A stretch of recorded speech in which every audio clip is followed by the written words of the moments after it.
There have been controversies over the year about the former president's actual lineage. A typical Onitsha man will tell you Obasanjo is an Onitsha man from Anambra State. A typical Egba man will tell you Obasanjo is from Ogun State.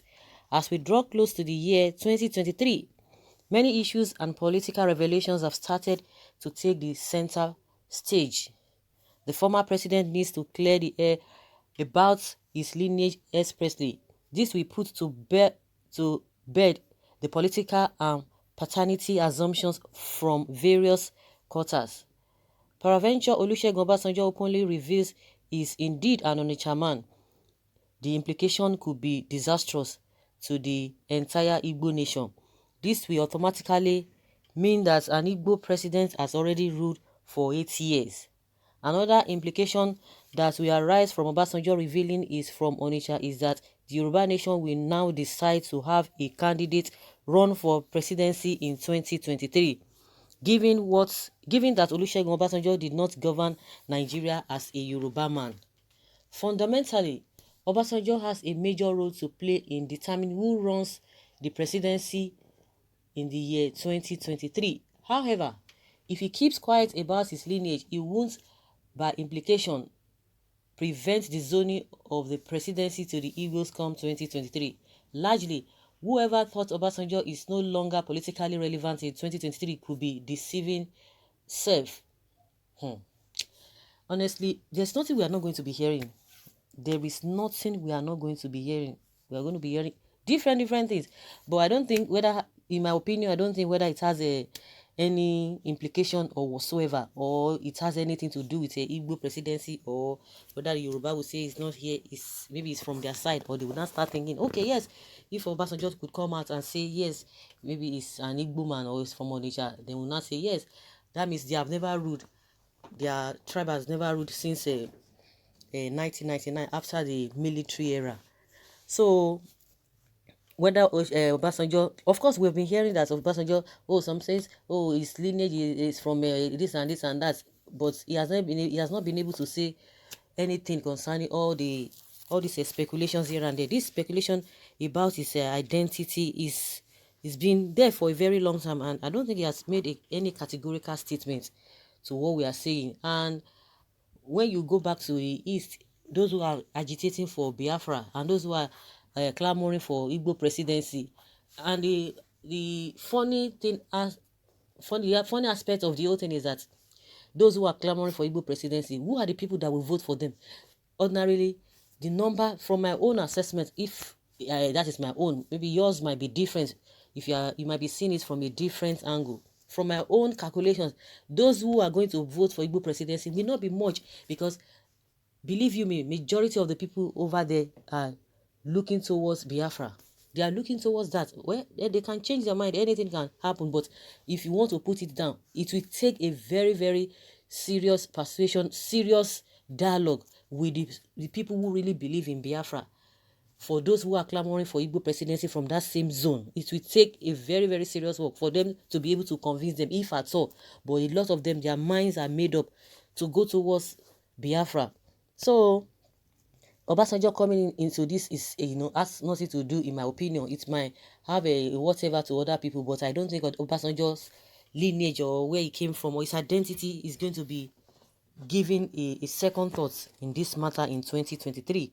Those who are, whatever you are clamoring for, go ahead and see whether it will work, because you have to work with the people at the grassroots. And if people at the grassroots, if you know what they believe, you know that it's going to be a tough one, in my opinion.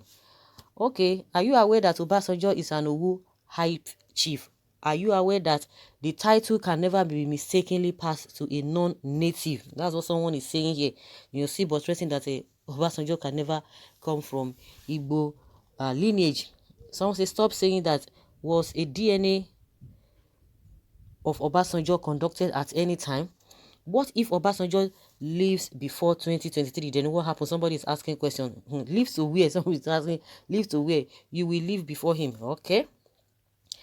Igbo na Igbo, Yoruba na Yoruba. The man you people used to abuse Obasanjo is the same man you are using to call him your son if you people are not complete complete, go and look for son. Oh. Wait, if he goes for a fresh affidavit to be officially recognized as an Igbo man from henceforth and finally declares to run for presidency, what law can stop him? This is a different thing entirely. Obasanjo to go for presidency. Constitutionally, he already ruled 2 terms as a Nigerian, so that will not come up. Since the Igbos are laying claim to his paternity, I will suggest that the Yorubas agree that he's an Igbo. It is therefore means the Igbos have served out 2 terms of the presidency. Therefore, it is time for the Yorubas to present candidates for the presidency to allow us serve our own 2 terms. Please, after Igbo presidency, we can accept Obasanjo as an Igbo man. So drop that argument.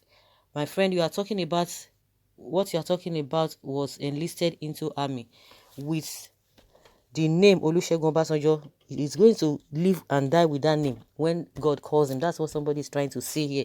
That for the fact that he has been declared as a Yoruba man, definitely is going to live by that. Whether there's any speculation of any kind, of some sorts anywhere or from any quarter, it holds no water. That is what some people believe. That in as much as he's been known for a Yoruba man, there's nothing anybody can do about it. But I don't even know where this whole thing are coming from, because even the Yorubas have never even made such statements or claiming where it came from, But something is really wrong somewhere. The reason why we don't even get the true picture of most things that happen around us is because we don't keep records. Even what we are saying now, whether because of a social media, maybe a lot of things will be kept very well. Some people will tell you, oh, internet does not forget. But believe you me, some countries, some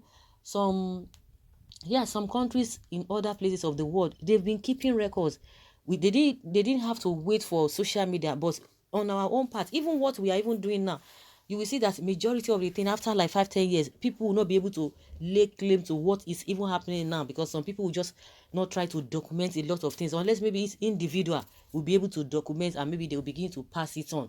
In the other countries of the world, they never wait for internet.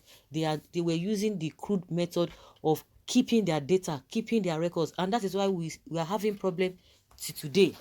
We are having problem because of documentation. And again, go back to history. The history has been disjointed. People cannot even bring them together. This one will say his own, another person will say another thing, and that's why there's confusion everywhere.